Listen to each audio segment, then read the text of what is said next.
एक बार जंगल में तेज बारिश और तूफान आया।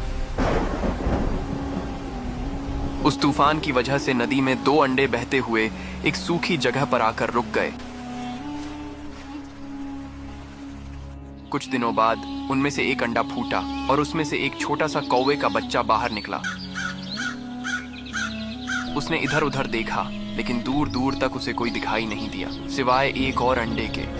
वो उदास होकर उसी अंडे से चिपक कर भूखा प्यासा बैठा रहा। कुछ दिनों बाद दूसरा अंडा भी फूटा और उसमें से एक नन्ही गौरैया का बच्चा बाहर निकला। नया दोस्त पाकर कौवे का बच्चा बहुत खुश हो गया। अब दोनों साथ साथ रहते। तुम कौन हो? मैं एक प्रवासी हूँ। तुम यहीं से निकले हो? हाँ, इस अंडे से। वो पेड़ क्या है? वो एक बड़ा पेड़ है। चलो साथ में चलते हैं। हाँ, ये जगह अनोखी है। देखो पेड़ कितना बड़ा है। हमें वहाँ तक जाना है। दूर दूर तक पैदल चलकर खाना तलाशते और जैसे तैसे अपना पेट भरते। धीरे धीरे समय बीता और दोनों बड़े हो गए। एक दिन तेज गर्मी पड़ रही थी। गर्म रेतीली हवा चल रही थी। गौरैया को कहीं भी खाना और पानी नहीं मिला। वो भूख प्यास से बेहाल हो गई और वहीं जमीन पर बेहोश होकर गिर पड़ी। उसकी सांसें लगभग थम सी गई थीं। तभी कौवा उसे ढूंढता हुआ वहां पहुंचा। उसने उसे उठाने की कोशिश की, लेकिन वो बेजान सी पड़ी थी। कौवा उसे तुरंत उठाकर एक पेड़ की छाया में ले गया।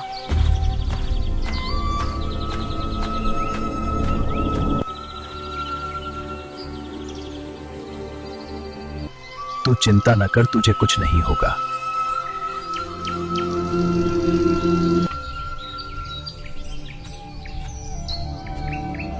और पास के तालाब से पेड़ के पत्ते में पानी भर कर लाया। उसने धीरे धीरे पानी गौरैया के मुंह पर डाला।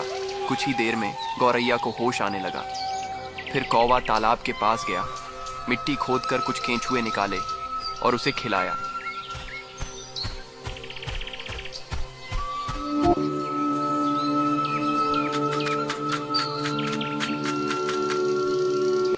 दोस्त, अगर आज तू न होता तो शायद मैं इस दुनिया में न होती। अरे पागल, दोस्त होते ही हैं मुसीबत में काम आने के लिए। उन दोनों का उनके सिवा कोई नहीं था। कौवा अपनी दोस्त गौरैया को बहुत मानता था। दोनों खुशी खुशी साथ रहने लगे। कई महीने गुजर गए। एक दिन गौरैया ने एक विशाल पेड़ के पास अपना नया घोंसला बनाया और खाना लेने चली गई। कौवा थोड़ा आलसी और चालाक था। वो गौरैया के नए घोंसले में रहने लगा। अरे वाह, कितना कमाल का घर बनाया है दोस्त गौरैया ने। मगर उसने बताया नहीं। ओह, लगता है सरप्राइज देना चाहती होगी।